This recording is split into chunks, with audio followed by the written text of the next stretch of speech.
Neste vídeo vamos dar atenção ao estudo da programação linear.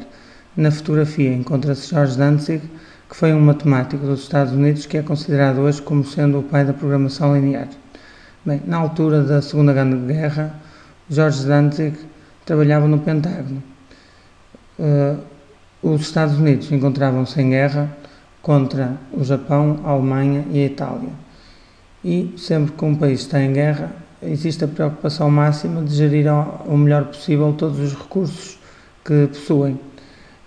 As chefias militares tinham que enviar os soldados para os campos de batalha e não iam só os soldados, não é?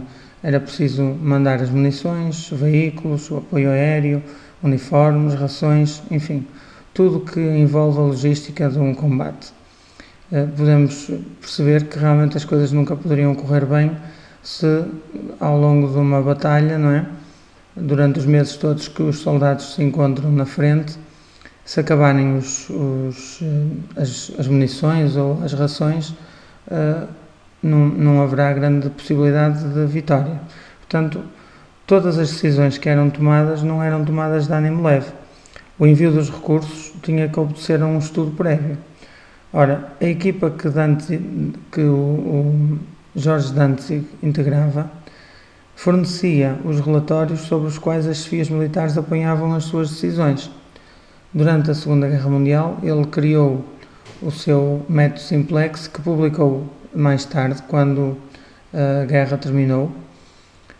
O método simplex consiste num algoritmo que resolve os complexos problemas de programação linear.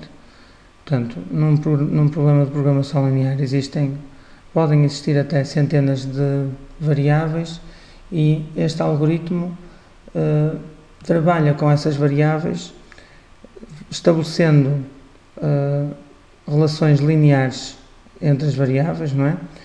E procurando pela solução ótima para cada um dos problemas. Que tipos de problemas é que a programação linear resolve?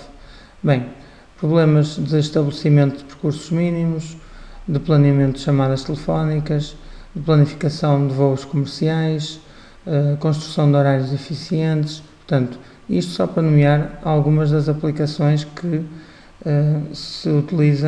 onde se utiliza o algoritmo simplex. Este algoritmo foi considerado como um dos 10 algoritmos mais importantes do século passado e ainda hoje é utilizado.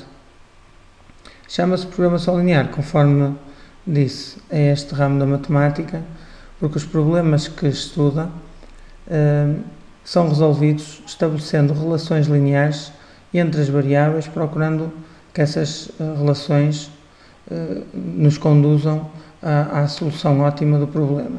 Só para que percebam, vou mostrar que tipo de problemas é que se resolvem. Encontrei este problema na internet. Diz o seguinte: temos uma agência de viagens que pretende organizar uma excursão a Perezo de Coura para 500 pessoas assistirem a um concerto de verão.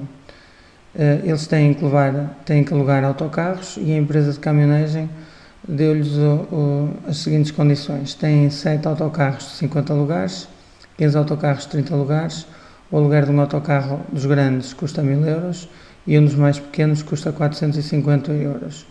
No dia em que será feita a excursão, só têm 14 motoristas. Quantos autocarros de cada tipo deverão ser alugados pela agência para minimizar o custo da viagem? Portanto, neste género de problemas, nós temos uma série de variáveis, uma série de restrições, temos algo que queremos maximizar ou minimizar. E, portanto, vamos ter que fazer uma análise a esta situação toda e, portanto, temos que ter um método para resolver os problemas de programação linear. E esse método consiste no seguinte: em primeiro lugar, temos que ler muito bem o enunciado e atribuir variáveis às grandezas em questão. Portanto, normalmente podemos ter problemas com muitas variáveis, mas os nossos estudos, para já vamos começar pelo simples, não é? Nestes nossos estudos vamos ter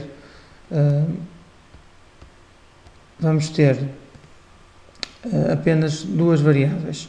O x e o y são as variáveis que usualmente costumamos trabalhar, portanto x e y.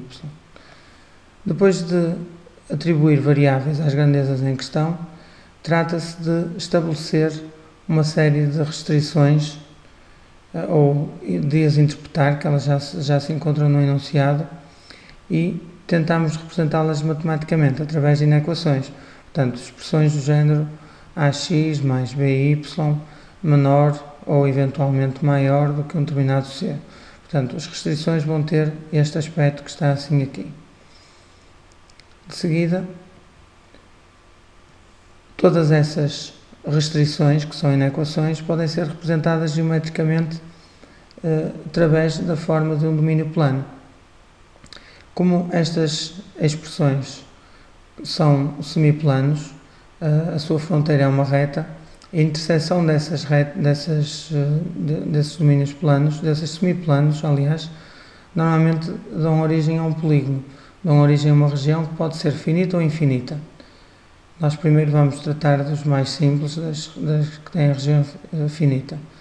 Ao domínio plano chama-se região das soluções admissíveis ou, por simplesmente, região admissível.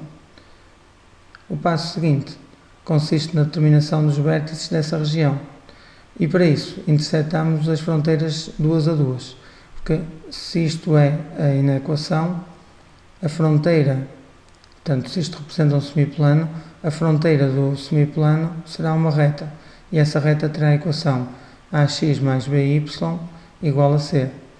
Será possível determinar os vértices dessa região, resolvendo sistemas onde entram estas equações, sempre duas a duas. Os vértices têm o nome de pontos críticos. De seguida, a leitura do problema leva-nos à determinação da função objetivo, ou seja, da expressão que nós queremos maximizar ou minimizar. Depois de encontrarmos esta função e termos os vértices, substituímos as coordenadas dos vértices na função objetivo e encontramos o maior valor dentro deles, ou o menor valor, que vai ser a solução do problema. Portanto, basicamente, um problema de programação linear, pelo menos daqueles que se resolvem no ensino secundário, tem esta sequência, não é? E nós conseguimos resolvê-lo tomando estes passos simples. Vamos então resolver o problema anterior e, para tal, vamos mudar agora de folha e vamos seguir estes passos.